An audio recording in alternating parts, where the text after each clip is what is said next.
The Bremen Town Musicians by Brothers Grimm.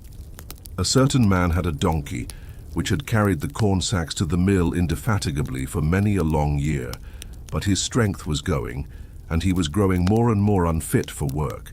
Then his master began to consider how he might best save his keep, but the donkey, seeing that no good wind was blowing, ran away and set out on the road to Bremen.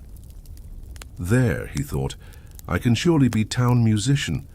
When he had walked some distance, he found a hound lying on the road, gasping like one who had run till he was tired. "What are you gasping so for, you big fellow?" asked the donkey. "Ah," replied the dog, "as I'm old and daily grow weaker and no longer can hunt.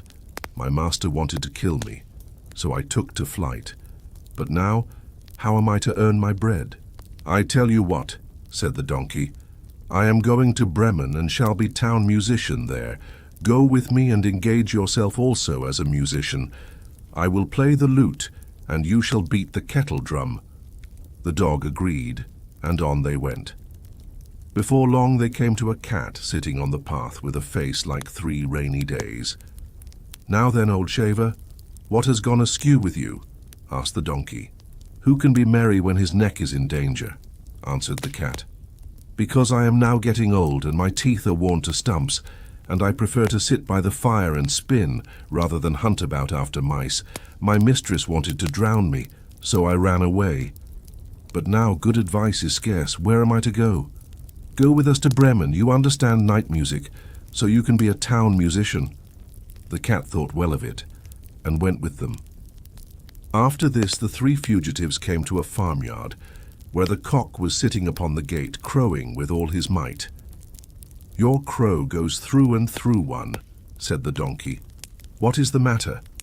"I have been foretelling fine weather, because it is the day on which Our Lady washes the Christ child's little shirts and wants to dry them," said the cock. "But guests are coming for Sunday, so the housewife has no pity, and has told the cook that she intends to eat me in the soup tomorrow. And this evening I am to have my head cut off. Now I am crowing at full pitch while I can." "Ah, but Redcomb," said the donkey, "you had better come away with us. We are going to Bremen. You can find something better than death everywhere. You have a good voice, and if we make music together, it must have some quality." The cock agreed to this plan, and all 4 went on together. They could not, however, reach the city of Bremen in one day, and in the evening they came to a forest where they meant to pass the night. The donkey and the dog laid themselves down under a large tree. The cat and the cock settled themselves in the branches, but the cock flew right to the top, where he was most safe.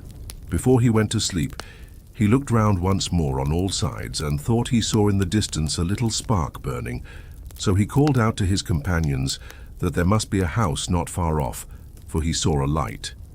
The donkey answered, "If so, we had better get up and go on, for the shelter here is bad." The dog thought too that a few bones with some meat on would do him good.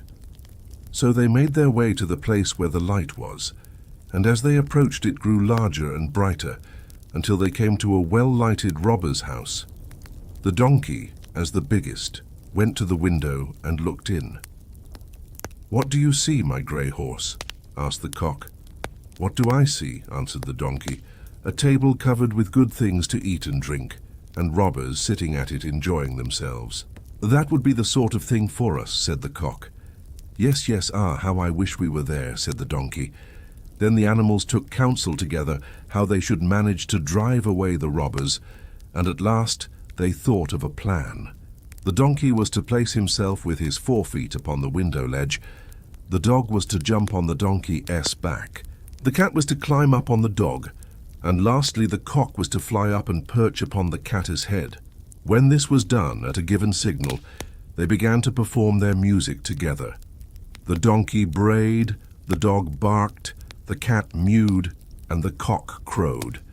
They made such a tremendous noise, and it was so unearthly, that the robbers sprang up, thinking no otherwise than that a ghost had come in, and fled in a great fright out into the forest. The 4 companions now sat down at the table, well content with what was left, and ate as if they were going to fast for a month. As soon as the 4 minstrels had done, they put out the light, and each sought for himself a sleeping place according to his nature and to what suited him. The donkey laid himself down upon some straw in the yard, the dog behind the door, the cat upon the hearth near the warm ashes, and the cock perched himself upon a beam of the roof, and being tired with their long walk, they soon went to sleep. When it was past midnight, and the robbers saw from afar that the light was no longer burning in their house, and all appeared quiet, the captain said, "We ought not to have let ourselves be frightened out of our wits," and ordered one of them to go and examine the house. The messenger, finding all still, went into the kitchen to light a candle, and taking the glistening fiery eyes of the cat for live coals, he held a match to them to light it. But the cat did not understand the joke, and flew in his face, spitting and scratching. He was dreadfully frightened and ran to the back door, but the dog who lay there sprang up and bit his leg. And as he ran across the yard by the straw heap, the donkey gave him a smart kick with his hind foot. The cock too, who had been awakened by the noise and had become lively, cried down from the beam, "Cock-a-doodle-doo." Then the robber ran back as fast as he could to his captain and said, "There is a horrible witch sitting in the house, who spat on me and scratched my face with her long claws. And by the door stands a man with a knife, who stabbed me in the leg. And in the yard lies a black monster who beat me with a wooden club. And above, upon the roof, sits the judge, who called out, 'Bring the rogue here to me.' So I got away as well as I could."